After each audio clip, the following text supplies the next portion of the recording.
In the 1740s and 50s, a particular family name appears relatively frequently in the archives of the Old North Church, and then slowly disappears almost, but not entirely, from the record. This was the Humphries family, a free black family that was seemingly very involved in church services for about a decade. While their story is very incomplete, we can begin to fill it out with the limited information that we do have. And the Humphries can teach us a lot about the history of colonial Boston. First thing to note, we won't be able to present a comprehensive history of black congregants at Old North in this brief video, but through stories like the Humphries, we can begin to learn aspects of that history. Also note that images of the 18th century church documents contain language and terminology that is no longer used. I won't be quoting aloud from those documents, but people may find even the images to be uncomfortable. So what do we know about the Humphries family? Elizabeth and John Humphries were both free and married by the time they appear in documents, though not married at Old North. The Humphries did, however, baptize 8 of their children at Old North, including 5 on the same day. The Humphries lived in the North End and briefly shared their house with a Native American woman named Jerusha Will, who died while living in their home. We know a funeral service took place for one of their daughters just days after her baptism. Husband John also died soon after the last child's baptism. The Humphries were occasionally on a long list of people that received small donations from the church. It turns out this is a key piece of information, which I'll explain later. We know that city authorities eventually indentured out a few of the children, a common practice back then for the children of poor families. Finally, we also know that someone named Elizabeth Humphries, and I'll explain why I'm saying it that way later, married Robert Hunter at Old North about a decade later in 1765. And that's all we have, not even birth dates or death dates for most family members, let alone anything about them as individuals. That's not uncommon in history, particularly when we talk about people who were not powerful. But there is still a lot to draw out here. We can see evidence that the church played a central role in many people's daily lives. This is not to say the role was always positive, but it was central nonetheless.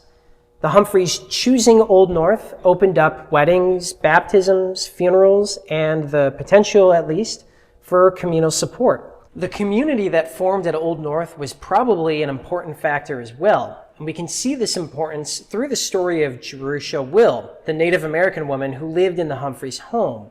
Will was apparently taken in by the Humphries in 1743 and baptized at Old North just days before passing away. The church may have been where they first crossed paths. On a completely different note, the notice of Will's death helped us determine that the Humphries lived somewhere in the North End, too. We can also see that the family had financial difficulties at times. We don't know what John did for work, but most jobs would have been closed off to him. Most likely, he was a general laborer or sailor. Both paid poorly, could be dangerous, and were often vulnerable to economic downturns. First John and later Elizabeth received occasional alms from the church, though it's interesting to note that they appear on the list of alms far less frequently than some white congregants. Why is uncertain. Perhaps they were doing okay most of the time, or perhaps white congregants received preference.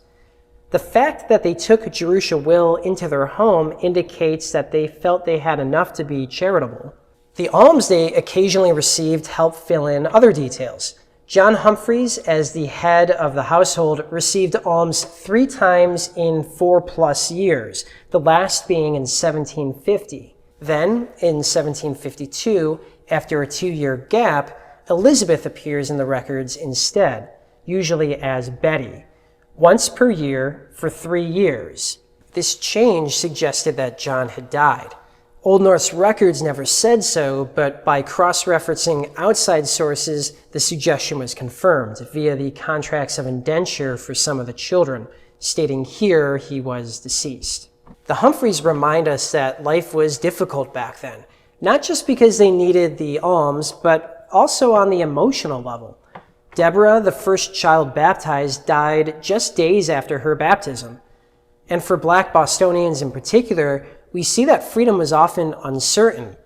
After John's death, Elizabeth seems to have managed to get by for years, but the systemic challenges against her were enormous, even with a tiny amount of alms from the church. Despite her efforts, eventually it wasn't enough, and some of her children were what they called indentured out, meaning authorities forced the children into wealthy homes to learn a trade.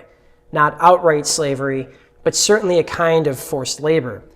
It was a precarious time, and especially so for people who had already been marginalized.